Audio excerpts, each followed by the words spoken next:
가리라. 아멘. 자, 오늘은 이제 마지막 시간으로 지옥에 갈 사람은 누구일까? 6번째 시간을 오늘 본문을 통해서 함께 나누고 은혜 받으려고 합니다. 계속해서 당시 종교 지도자들이었던 서기관들과 바리새인들의 신앙을 지적하면서 오늘은 그 피크를 이루는, 클라이막스를 이루는 그런 신랄한 원색적인 비난을 퍼붓고 있습니다.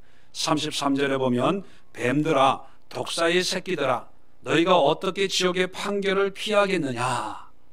한번 상상해 보십시오. 30대 중반의 젊은 청년인 예수님이 머리가 희끗희끗하고 연륜이 있고 덕망이 있고 사회적인 지위를 가지고 있는 그런 나이가 지극한 서기관들과 바리새인들 향해서 이 뱀들아, 이 독사의 새끼들아, 그러고 있는 모습을 한번 머릿속에 그려보십시오. 서기관들이나 바리새인들 또 그 주변에 있는 사람들은 예수님을 향해서 버릇 없다, 미친놈 아니냐, 정신 없는 놈 아니냐라고 바라보고 있었겠지요. 그러나 예수님의 마음에는 어떤 심정이었을까요? 분에 차고 화가 치밀고 어떻게 억제할 수 없는 그런 분노가 뱀들아, 독사의 새끼들아, 한마디로 뭐예요? 사탄의 새끼라는 거예요. 사탄. 이 사탄의 자식아, 마귀 자식아, 이 귀신들아, 이런 말과 똑같은 거예요. 그리고 어떻게 지옥의 판결을 피하겠느냐? 피할 수 없다는 거예요. 그 얘기 뭡니까? 지옥에 떨어진다는 거예요. 우리는 결과를 아니까, 무슨 의미인지를 아니까 별로 느낌이 없지만, 당시 사람들은 서기관들과 바리새인들이 신앙의 지도자들입니다. 선생들이에요. 랍비들입니다. 말씀을 가르치는 사람들이고 하나님의 말씀을 전하는 사람들이에요. 본인도 그렇고 다른 주변 사람들도 그렇고 자타가 공인하듯이 이분들은 천국에 갈 사람, 상급이 크다고 여길 사람들인데 예수님은 지옥에 간다, 지옥에 떨어진다, 그렇게 선포하고 있습니다. 이런 모습을 보면서 지옥에 가는 사람들이 비단 믿지 않는 사람들만 가는 것이 아니라 믿노라 하지만 하나님과 관계없는 믿음을 가진 사람도 예외 없이 지옥의 판결을 벗어날 길이 없겠구나, 우리가 생각을 해야 됩니다. 적어도 오늘 예배 가운데는 뭐 교회 바깥에 있는 사람들은 하나님을 안 믿는 사람들이 거의 대부분이니까 그분들에 대해서 설교할 필요는 없겠죠. 적어도 오늘 영상을 통해서 또는 대면 예배를 통해서 또 예수의 교회뿐만 아니라 이 땅의 모든 교회 예배 드리는 그런 소위 말하는 크리스찬들, 그들을 향해서 오늘 성경은 분명히 말씀합니다. 바른 신앙, 바른 믿음 외에는 하나님 앞에 설 수 있는 그런 사람이 없다는 거예요. 비록 직분이 높고 경력이 있고 연륜이 있고 사회적인 인정을 받는다 하더라도 그것 가지고 하나님 앞에 설 수 있는 것은 아니라는 것입니다. 왜 예수님은 이들을 향해서 이렇게 원색적인 비난을 쏟아 부을까요? 오늘 그 마지막 시간으로 29절부터 36절을 통해서 이 서기관들과 바리새인들이 가지고 있는 잘못된 신앙을 지적하는데 그 뿌리가 뭐냐면 말씀에 대한, 성경에 대한 잘못된 이해를 가지고 있기 때문에 더더욱 예수님이 화를 내고 있다는 것입니다. 하나씩 하나씩 그 이유를 함께 살펴보도록 하겠습니다. 먼저 29절 보면 화 있을진저 외식하는 서기관들과 바리새인들이여, 너희는 선지자들의 무덤을 만들고 의인들의 비석을 꾸미며 이르되 만일 우리가 조상 때 있었더라면 우리는 그들이 선지자의 피를 흘리는데 참여하지 아니하였으리라 하니. 이게 무슨 말이냐면, 자, 유대 지도자들이 선지자의 무덤을 아름답게 꾸며요. 그리고 피석을 아름답게 꾸며가지고 거기에다가 그 의인들의 행적들을 다 기록을 하면서 기념을 하는 겁니다. 우리식으로 표현하면 뭐 국립묘지 같은 그런 묘지를 만들어 놓고 이사야의 묘, 아브라함의 묘, 모세의 묘 뭐 이렇게 꾸미고 그 앞에 피석을 다 멋있게 세워서 그들의 업적이나 행적을 다 기록하는 거예요. 그리고 꽃으로 다 장식을 하고 많은 사람들이 선지자들과 의인들의 그 업적을 기념하고 기리도록 그렇게 동산을 만드는 거예요. 그러면서 본인들은 그런 생각을 합니다. 야, 구약의 우리 조상들이 이분들을 죽였는데 참 바보 같은 짓이었다. 만약에 내가 그 당시에 태어나 있었다면 내가 선지자들을 죽이지 못하도록 이분들을 지키고 보호하는 그런 일을 했을 텐데, 야, 참 안타깝다. 뭐 그런다는 거예요. 여러분, 역사 속에 있는 위인들을 기념하고 그들의 업적을 기리는 것이 잘못된 것입니까? 또 그분들의 삶을 보면서 나는 그러지 말아야지. 만약에 내가 그 당시 그런 상황에 있었다면 나는 선지자들 편에 서고 의인들 편에 서서 이들이 죽는데 내가 지켜줘야지, 보호해야지, 이렇게 교훈을 받는 것이 잘못된 것입니까? 어쩌면 바람직하고 후손으로서 당연히 해야 될 바를 하고 있는 것인 줄도 모릅니다.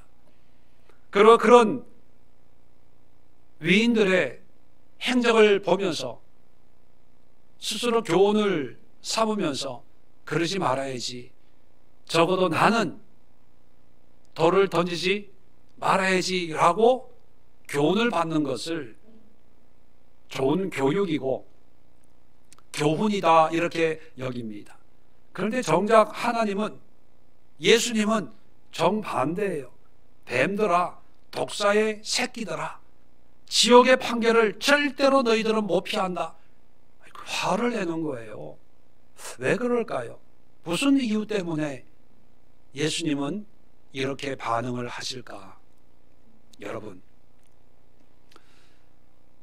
우리가 가지고 있는 이 성경과 뭐 역사책이나 어떤 문학책, 다른 세상적인 책과 가장 큰 차이점이 있는데요. 그것은 뭐냐 하면 성경의 주인공은 누굴까요? 하나님이에요. 반대로 세상의 역사의 주인공은 사람입니다. 다윗이 이렇게 했고 아브라함이 이렇게 했고 모세가 이렇게 했고, 이건 역사책이에요. 세종대왕이 이렇게 했고 뭐 좋은 왕이고 연산군은 아주 나쁜 왕이고,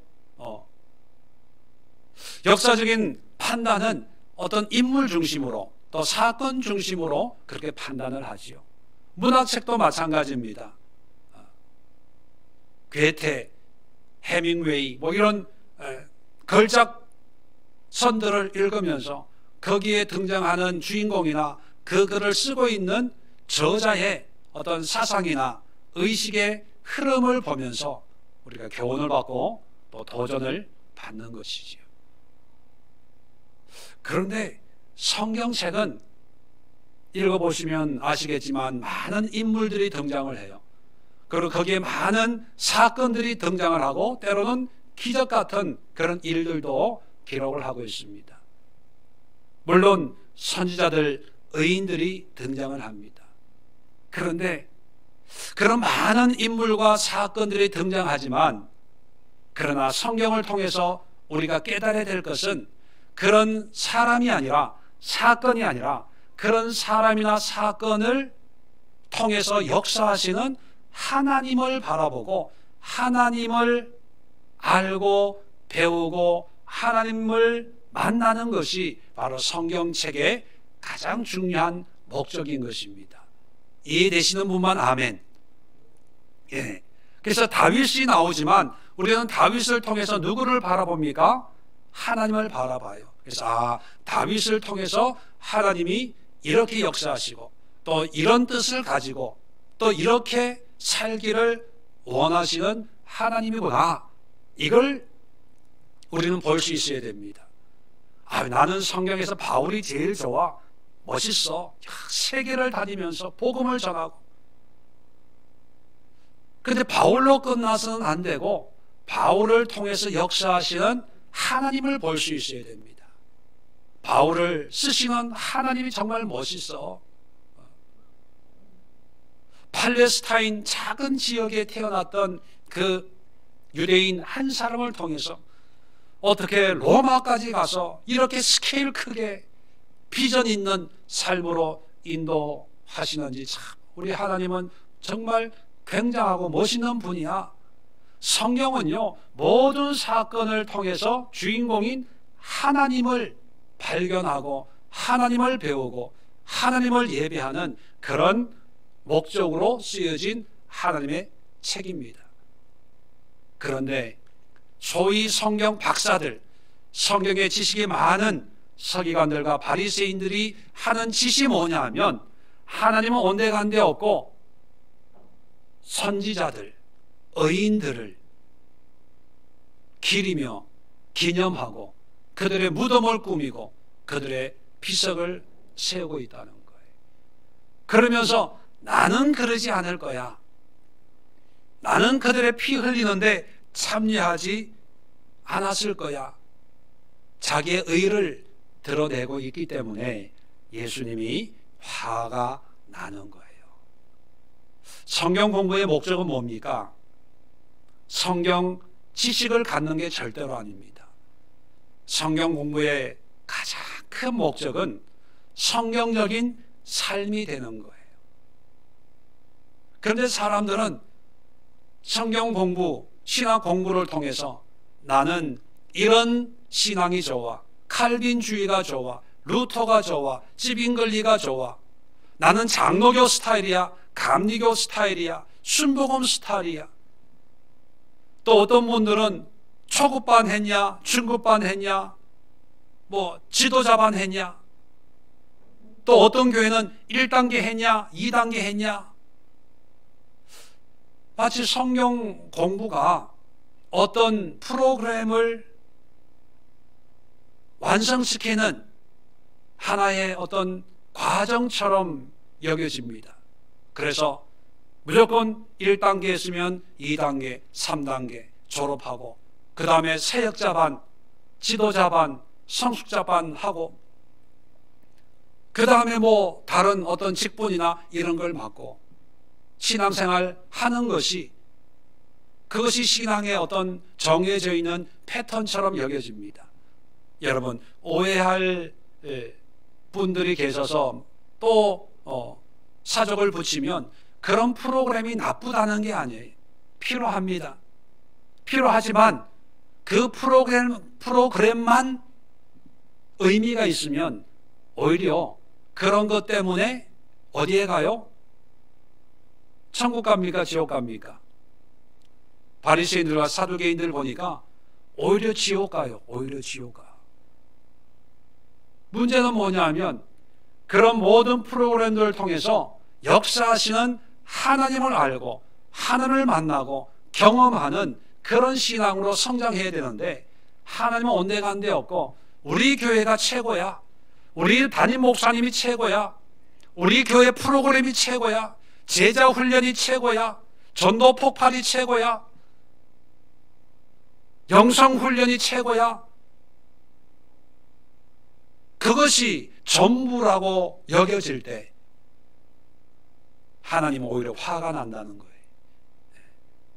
그래서 성경의 박사들이라고 자타가 공인하고 있지만 예수님, 하나님이신 예수님이 볼 때 정말 성경에 대해서 정말 모르는구나. 성경의 주인공이 선지자냐? 성경의 주인공이 의인들이냐? 성경에서 네가 뭔가 하고 안 하고를 얘기하는 거냐? 성경이 말씀하고 있는 것은 하나님이 어떻게 일하시고 역사하시고 하나님의 뜻과 마음과 생각과 하나님의 손길이 성경에 기록되어 있는데, 그것은 온데간데 없고 사람만 보는 이 뱀들아, 독사의 새끼들아, 그러면서 어떻게 지옥의 판결을 피할 수 있다고 생각을 하느냐? 탄식을 하고 저주를 하는 것입니다. 우리에게도 마찬가지입니다. 모든 신앙생활의 모습들은 하나님을 알게 하고 하나님께로 가까이 가고 하나님을 경험하기 위한 하나의 수단이자 방법이지, 그것이 최종 목적은 아닙니다. 교회 오는 목적은 뭡니까? 등록 교인으로서 주일을 성수하기 위해서 옵니까? 아니면 하나님을 예배하기 위해서 옵니까? 주일 예배에 참석하는 것이 담임 목사의 설교를 듣기 위함입니까? 담임 목사의 설교를 통해서 말씀하시는 하나님의 뜻을 분별하고 알기 위해서 설교를 듣는 것입니까? 성경을 읽는 목적이 1독하기 위해서, 2독하기 위해서, 10독하기 위해서 성경을 읽습니까? 아니면 성경 속에 있는 하나님을 만나기 위해서 성경을 읽습니까?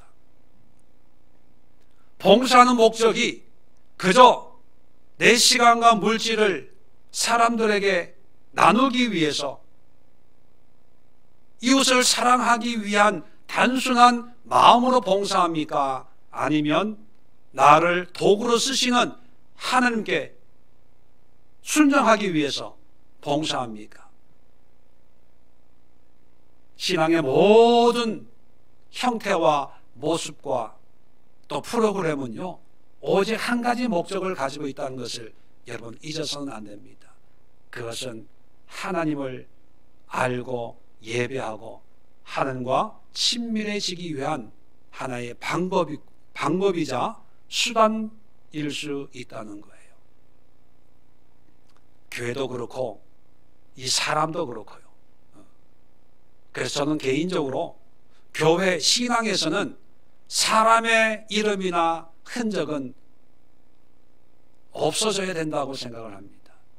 물론 사람의 존재가 사라져야 된다는 의미가 아니라 열심히 하나님을 위해서 헌신하고 수고해야 되죠. 그러나 그 모든 수고의 자리에는 하나님만이 남아야 돼요.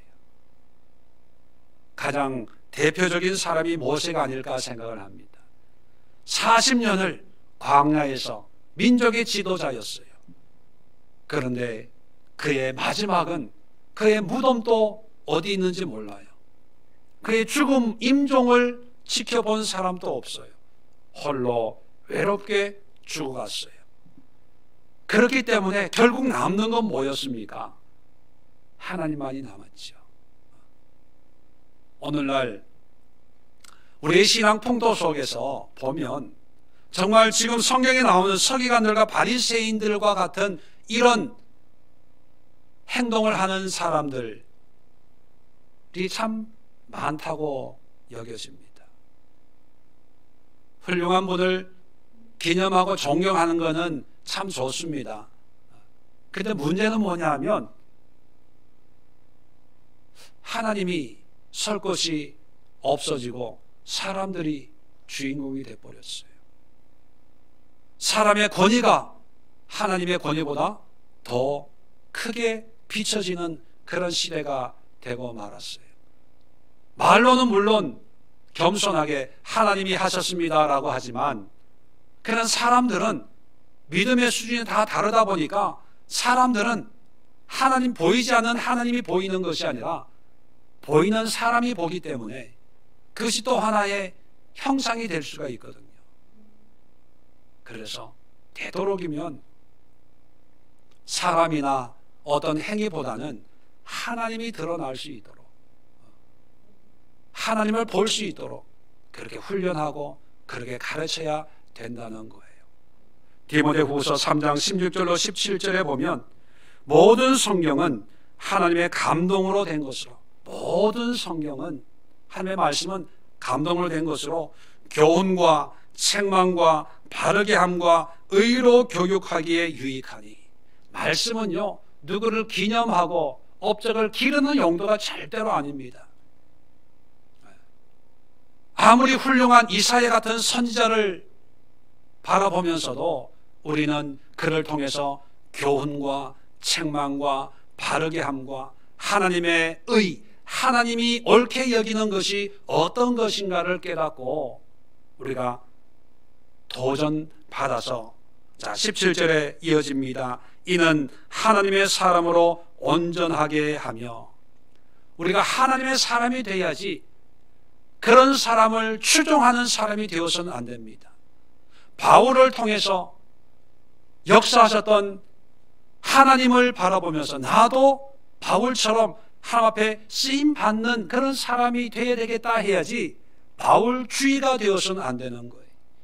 칼빈을 통해서 역사하신 하나님을 바라보면서 나도 하나님 앞에 쓰임받는 그런 일꾼이 되어야지 해야지 칼빈주의가 되어서는 안 되는 거예요.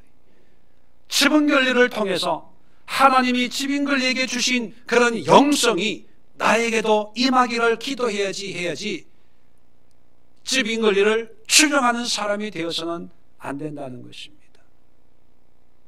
확장하면 담임 목사님을 따르고 존경하는 것은 되지만 담임 목사님이 최고야, 제일 훌륭해, 담임 목사의 어떤 일거수일투족을 추종하고 따르는 것은 위험하다는 것입니다.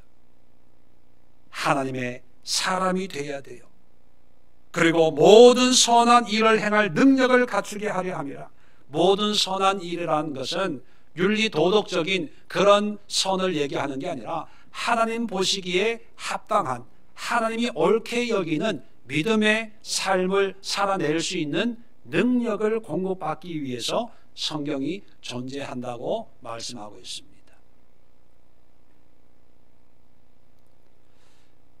여러분들에게 성경은, 또 하나님의 말씀은 어떤 의미입니까? 성경을 읽으면서 수많은 위인들을 보면서 여러분들은 어떤 생각을 합니까? 또 성경에 있는 홍해가 갈라지고 요단이 갈라지고 기적이 일어나고 하나님의 역사들이 일어나는 그런 사건들을 보면서 어떤 생각을 갖습니까?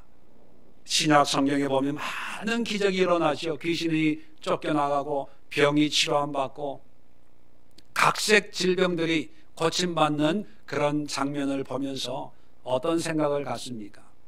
야, 과학적으로 이게 맞겠냐? 실질적으로 이런 게 일어났겠냐? 그게 상징적으로 문학적으로 쓴 게 아니야? 뭐 이렇게 생각하는 분들도 있습니다. 성경은 과학적인 것을 증명하기 위해서 쓴 게 아니라 하나님이 어떤 분인가를 우리에게 말씀해 주기 위함입니다. 그렇다면 그 모든 걸 통해서 하나님의 역사로 봐야지, 그것을 오늘날 과학으로, 문학적으로, 인간의 지성으로, 이성으로 해석하려고 하다가는 이 성경은 정말 재미없는 또는 무협지 같은 그런 책밖에 되지 않습니다. 성경에 지식이 있다고 하는 사람들이 하나님이 볼 때는 성경에 정말로 지식이 없고 엉뚱한 짓만 하고 있기에 뱀들아 독사의 자식이다, 그렇게 신랄하게 비난하고 있는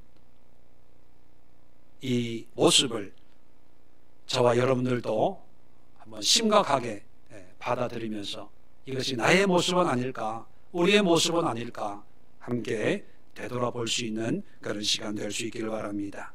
두 번째, 이 사람들은 자기 자신들에 대해서 참 무지한 사람들이었습니다. 31절에 이렇게 얘기합니다. 예수님이 그러면 너희가 선지자를 죽인 자의 자손임을 스스로 증명함이로다. 자, 바로 윗절에는 우리는 선지자의 피를 흘리는 데 참여하지 아니하였으리라 그렇게 얘기합니다.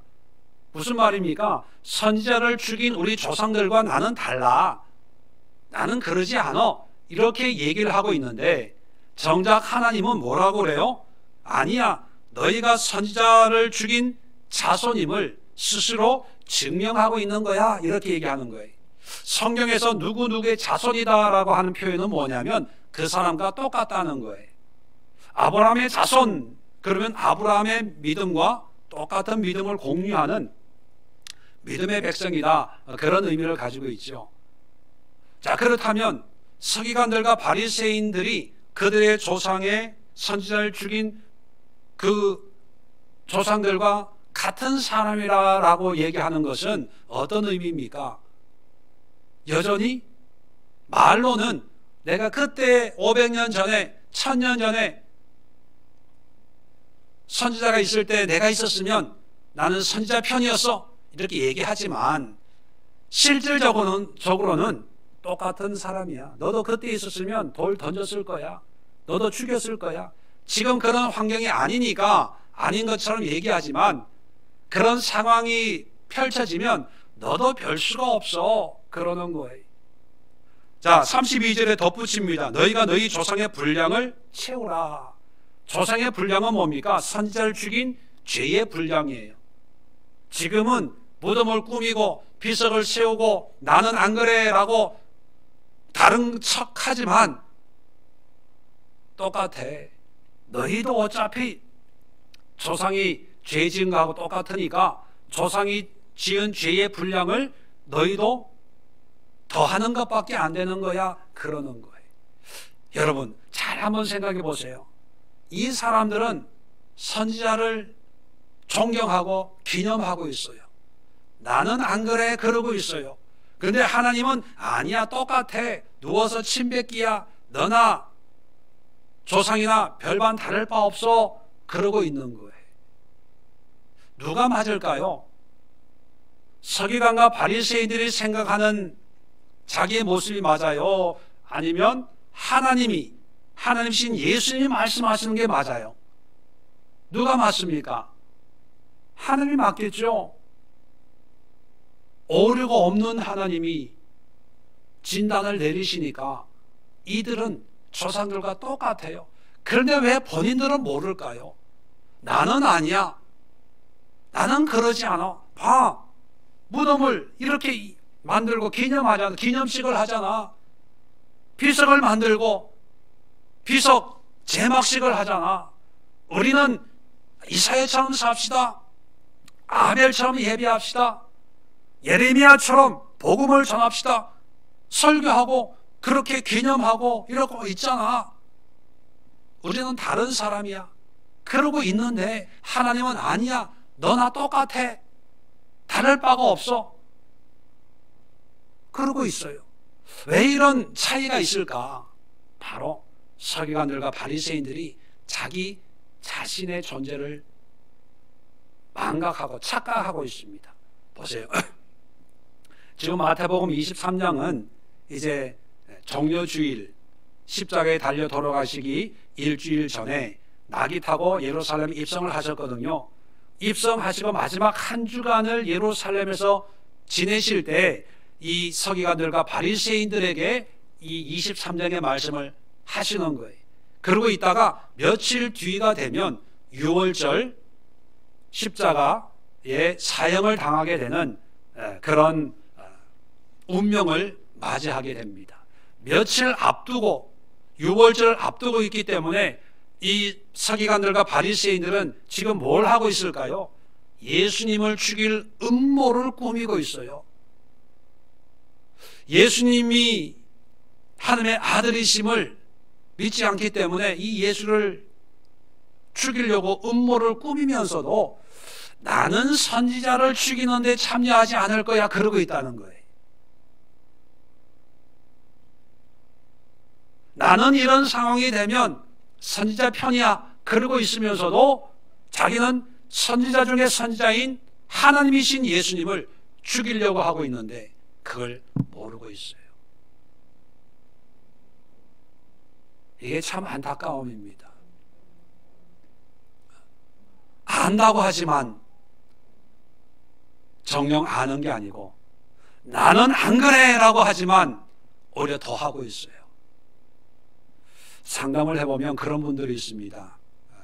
어릴 때 자기 아버지를 보면서 나는 우리 아버지 같이 살지 않을 거야, 이를 악물고 살았는데 결혼해서 아이 낳고 나이 들어보니까 어느 날 자기 속에 자기 아버지가 있더라는 거예요. 아버지가 행했던 똑같은 걸 나도 행하다가 우리 아이가 내가 받은 상처를 똑같이 받고 있는 것을 보고 충격을 받고 상담을 하는 분들이 있습니다. 우리가 우리를 몰라요. 오히려 선제의 무덤을 꾸미고 비석을 세우고 나는 안 그래 라고 하는 이런 행위가 착각을 일으켜요. 믿음이 있는 것처럼. 우리의 조상들과 나는 다르다라는 착각을 일으켜요. 믿지 않은 사람들과 나는 달라. 왜냐하면 주일 교회 가니까. 교회 예배에 앉아있는 이것 때문에 착각을 해요. 의로운 것처럼, 믿음이 좋은 것처럼, 구원받은 것처럼. 세상적인 것을 가지지 않고 성경책을 가지고 있음으로 해서 나는 하나님을 잘 믿는다고 착각을 하는 거예요. 내 이름 뒤에 있는 직분 때문에 나는 뭔가 하나님 앞에 뭔가 하고 있다고 착각을 하는 거예요. 오히려 그런 걸 안 하면 뭔가 나의 부족이나 나의 약함을 깨달을 수 있는 계기가 되는데, 남들이 하지 않는 그런 멋있는 일을 함으로 해서 오히려 자기 자신의 포장을 하게 되는, 그래서 실체를 본인도 망각하게 되는 그런 일들이 일어나게 된다는 거예요. 그러면 문제는 어떻게 하면 내 자신을 바르게 알 수 있을까? 나의 실체를 바르게 깨달을 수 있는 방법은 뭘까요? 책을 많이 읽으면 될까요? 문학책, 위인전을 많이 읽으면 내 존재의 본질을 늘 깨닫고 살아갈 수 있을까요? 공부를 많이 하면, 학교를 등록을 하면 가능할까요? 여러분, 세상에서는요, 우리의 실체를 알게 해주는 것은 없습니다. 교회도 물론 우리의 실체를 알게 해주지만, 요즘에 교회의 모습은 우리의 실체를 알게 해주는 것보다 우리의 존재에 서기관들과 바리새인들처럼 무덤을 꾸미고 비석을 세우는 그런 일들을 하는 것처럼 어떤 봉사와 직분과 예배 참석, 어떤 사역을 하는 것으로 어떤 포장을 하는 경우도 없지 않아 있기 때문에 완전하다고 할 수가 없습니다. 근데 완전한 게 있어요. 100% 완전한 방법이 있는데, 자, 그것을 제가 말씀을 드리겠습니다. 누가복음 16장을 한번 열어봅시다.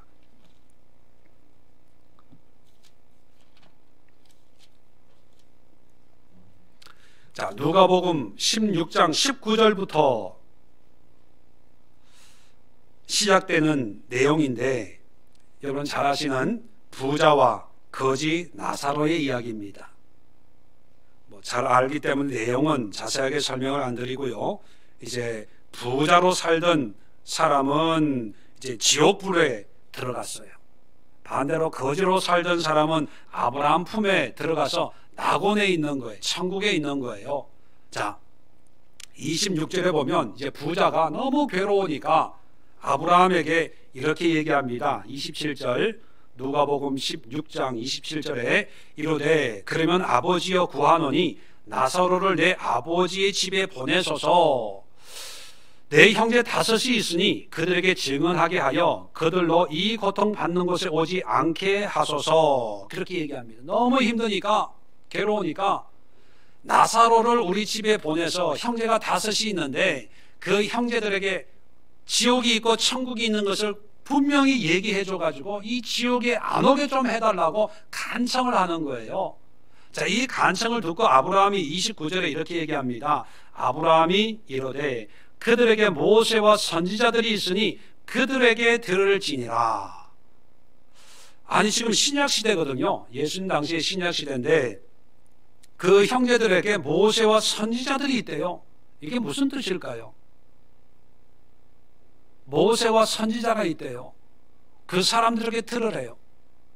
여러분, 유대인들 지금 신약 시대에는 성경이 구약만 있죠. 유대인들 성경. 그 성경을 두 가지로 나눕니다. 모세 오경과 선지자의 글.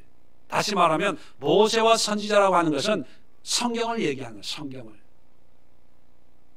우리는 그렇게 생각을 해요. 야, 누가 지옥도 경험하고 천국도 경험한 사람이 와가지고 죽었다가 깨어나가지고, 야, 내가 죽었다가 지옥을 갔습니다, 천국을 갔습니다, 분명히 있습니다. 그러면 사람들이 다 믿을 것 같지요. 그런데 안 믿는데요. 계속해서, 자, 30절에 그러니까 이 부자가 뭐라 그러냐면, 그렇지 아니하니이다. 아버지 아브라함이여, 만일 죽은 자에게서 그들에게 가는 자가 있으면 회개하리이다. 죽었다가 지옥을 보고 천국을 보고 다시 깨어나가지고 그것을 바르게 얘기하면 듣는 사람은 다 회개합니다. 그러니까 나사로를 좀 보내주세요, 그러는 거예요. 31절입니다. 아브라함이 얘기하는 거예요. 모세와 선지자들에게 듣지 아니하면 비록 죽은 자 가운데서 살아나는 자가 있을지라도 고난을 받지 아니하리라 하였다 하시니라. 뭐예요? 죽었다 깨난 사람 말 듣는데요? 안 듣는데요? 안 듣는데요. 호기심은 가져요. 저 사람이 죽었다가 사흘 만에 깨어났대, 지옥을 봤대, 천국을 봤대. 여러분, 지옥 간증, 천국 간증 한번 들어보신 분만 아멘. 들어보신 분만 아멘. 없어요? 한번 간증자를 한번 찾아서 한번 간증 집회를 한번 해야 되겠네요. 옛날에 제가 교회 다니기 전에 누가 폴시 콜레라는 사람의 그 간증을 한번 들어보라고, 그때 그거 유행했었거든요. 나중에 가짜로 판명이 났죠. 지옥을 가고 천국을 가고. 그런데 호기심에 듣긴 들어요. 듣고 나서는 좀 이렇게 무서움도 있고 두려움도 있어요. 근데 삶은 안 바뀌어요. 삶은.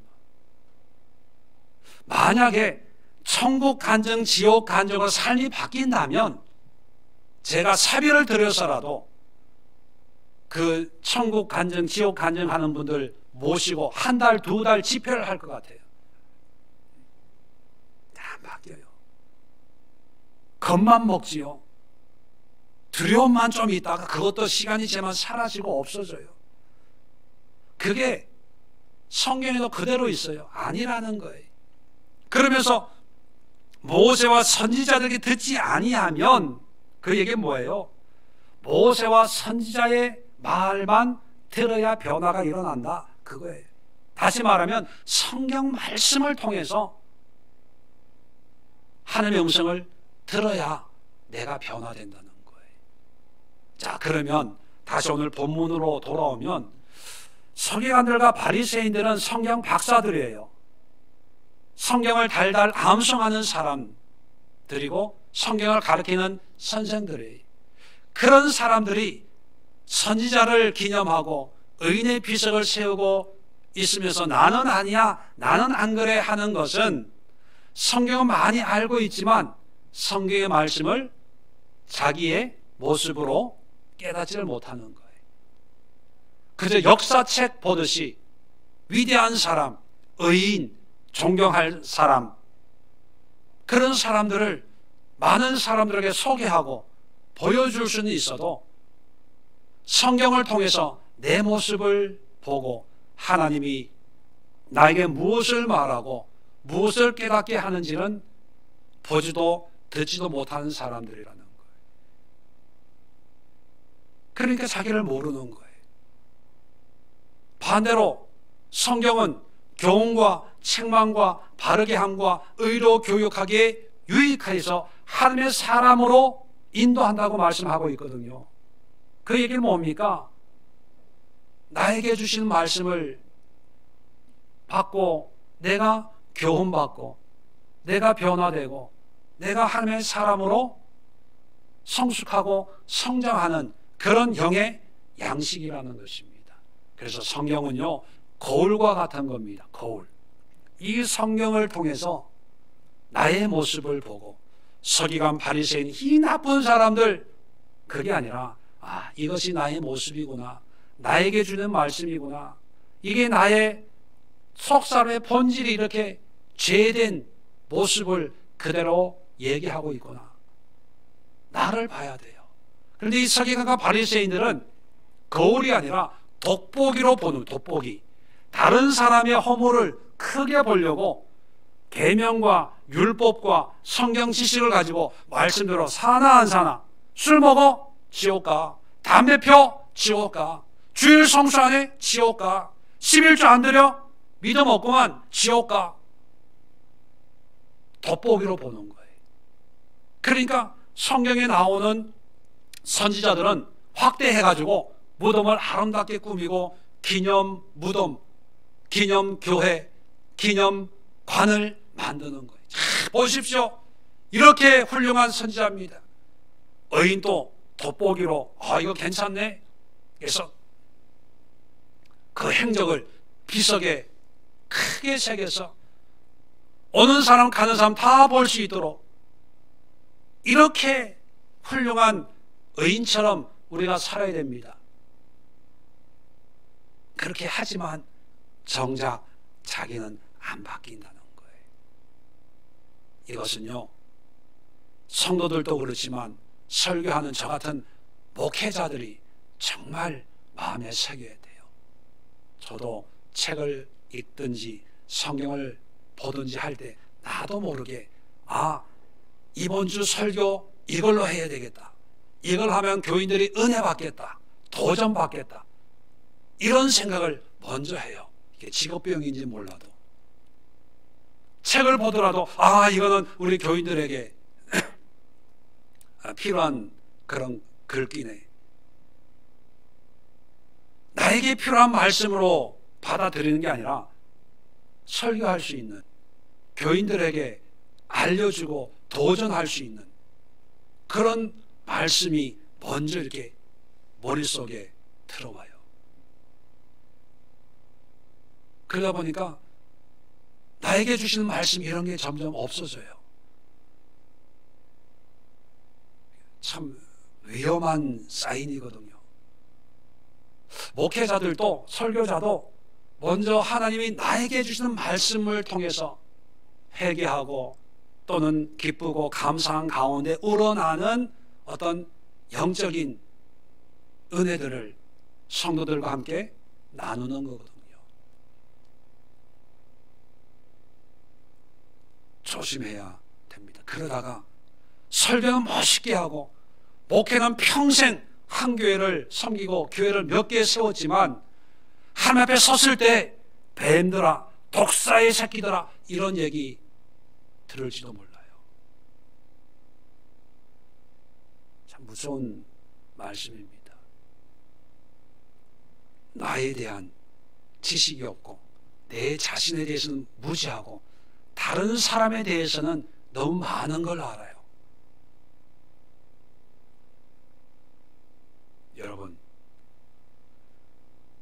하나님을 모르는 사람이 지옥 가는 것이 아니라 하나님의 말씀을 통해서 나에게 주시는 말씀, 내 모습을 발견하지 못하면 그 또한 지옥에 갈 수가 있다는 것을 마음에 한번 새기시고 성경 읽으면서 이건 누구에게 주는 말씀? 이건 구약시대 유대인들에게, 이건 초대교회 사람들에게, 옛날엔 이랬구나, 이게 아니라 이게 내 모습이구나, 이게 내 실상이구나, 하나님이 나에게 깨달으라고 오늘 이 말씀을 나에게 주시는구나, 이렇게 받아들일 때 모세와 선지자의 글을 통해서 우리가 하나님의 뜻을 알고 하나님 앞에 구원받는 그런 역사들이 일어나게 된다는 것을 여러분 마음에 깊이 새길 수 있길 바랍니다. 마지막으로 이 유대 지도자들의 세 번째 큰 실수는 뭐냐면 시대에 무지했다는 것입니다. 무슨 뜻이냐 하면, 자, 34절부터 36절까지 보면 이제 예수님의 이제 적나라한 저주가 시작이 됩니다. 34절에는 믿는 사람들을 십자가에 못 박고 채찍질하고 이 동네 저 동네 따라다니며 박해하리라. 나는 안 그래 라고 하지만 이 서기관들과 바리새인들은 오히려 믿는 사람들을 옛날 자기 조상들보다 더 심하게 박해하게 될 것이다. 실질적으로 그런 박해가 일어났죠. 예수님을 십자가에 못 박고 믿는 사람들을 초대교회 시대에 많이 박해를 했지 않습니까? 또 35절을 보면 의인 아벨의 피로부터 성전 제단 사이에서 너희가 죽인 바갈의 아들 사가랴의 피까지, 아벨의 피로부터 사가랴의 피까지, 이게 무슨 뜻이냐 하면, 참고로 여러분 우리가 가지고 있는 구약 성경은 처음이 창세기고 끝이 말라기잖아요. 그런데 이것은 신약 66권을 이제 만들 때 그 순서를 정한 거고, 예수님 당시에 있었던 히브리어 성경은 처음이 창세기고 끝이 역대기예요. 역대상하. 그래서 이 바갈의 아들 사갈의 피라고 하는 것은 뭐냐면 역대하 24장에 스가랴라고 나오는데, 스가랴가 하나님의 복음을 외치고 회개를 선포하다가 순교를 당합니다. 그래서 아벨의 피로부터 사갈의 피까지라고 하는 것은 우리 표현으로 하면 창세기부터 요한계시록까지라는 의미와 똑같아요. 구약성경의 처음부터 끝까지 그 속에 선지자와 의인들이 순교한 그 모든 것을 얘기하는 거예요. 순교의 역사를 얘기하는 거예요. 네. 자, 순교의 피를 흘렸는데 흘린 의로운 피가 다 너희에게로 돌아가리라. 피가 돌아간다는 것은요, 그 대가를 지불해야 된다는 거예요. 복수한다는 거예요. 너희가 피를 흘렸기 때문에, 흘리게 했기 때문에, 죽였기 때문에 대신 그 대가를 너희가 지불해야 돼, 그 얘기예요. 그래서 지금 유대인들이, 지금은 이스라엘 나라가 건국이 되었지만 2000년 동안 나라 없는 그런 유랑 생활을 하잖아요. 수많은 사람들이 피 흘렸어요. 십자군 전쟁 때문에 피를 흘리고, 2차 대전 때 히틀러에 의해서 600만 명이 살해를 당하고, 그 피 흘림이 그대로 이루어지는 거예요. 자, 36절에도 내가 진실로 너희에게 이루는 이것이 다 이 세대에 돌아가리라. 이 세대. 지금 이 말씀을 하시고 30여 년 지난 뒤에 AD 70년경에 로마 디도 장군에 의해서 예루살렘이 초토화가 되는 거예요. 예루살렘 성전이 다 무너지고 2000년이 지난 지금까지도 성전을 세우지 못할 정도로 폐허 위에 폐허가 되었어요. 자, 그 다음에 37절 이하에 예루살렘아 예루살렘아 하면서 예루살렘 멸망을 외칩니다. 멸망을 선포해요. 자, 절 보세요. 서기관들과 바리새인들의 영적인 타락이 그들만의 저주로 끝나는 것이 아니고 그들의 타락으로 인해서 그 시대에 영향을 미친다는 겁니다. 여러분 조심하세요. 그 소수의 사람의 불순종으로 그 사회가 심판받는다는 얘기가 아니라 그들의 영향력 때문에, 죄도 전염성이 있잖아요. 영적인 것도 전염성이 있어요.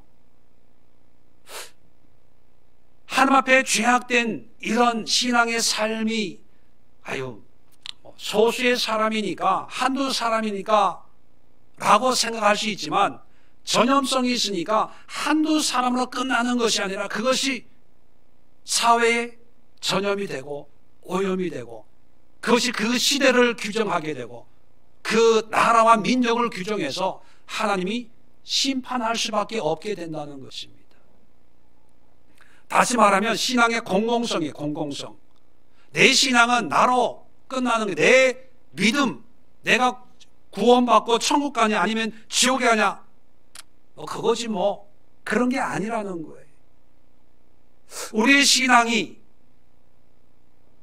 잘못됨으로 해서 그것이 알게 모르게 주변 사람들에게 영향을 미쳐서 영적인 오염과 타락을 이루게 하고, 반대로 세상은 다 오염되고 타락했지만 나라도 바르게, 나라도 온전하게 하나님을 믿어야지 하면 그 한 사람의 온전함이 전염력이 있어서 그 사회를 구원하고 건강하게 만들어 간다는 거예요. 다시 말하면 서기관들과 바리새인들만의 신앙이 아니라 이런 잘못된 신앙 때문에 결국은 나라가 망하게 될 것이다, 이 세대가 피역하게 될 것이다, 그렇게 말씀하고 있어요. 그렇다면 우리는 이 말씀을 어떻게 적용하면 될까요? 우리의 한 사람 한 사람의 존재는 세상에 흔적이 없어요. 그러나 영적으로 나라도 말씀 가운데 바르게 하나님을 찾고 의지하다 보면 금방 뭐 대단한 일이 일어나는 건 아니지만 나를 보는 또 다른 눈이 있을 것이고, 나를 귀하게 여기는 또 다른 사람들이 있을 것이고, 그런 사람들이 하나둘씩 있다 보면 이 사회가, 또 이 신앙이 하나님 앞에 온전함을 유지하게 된다는 거예요. 저 넓은 바다가 썩지 않고 신선함을 유지할 수 있는 비결이 뭐냐면 소금인데 3.5%가 소금이랍니다. 3.5%. 3.5%의 소금 때문에 바다가 생명력을 가지고 있는 거예요.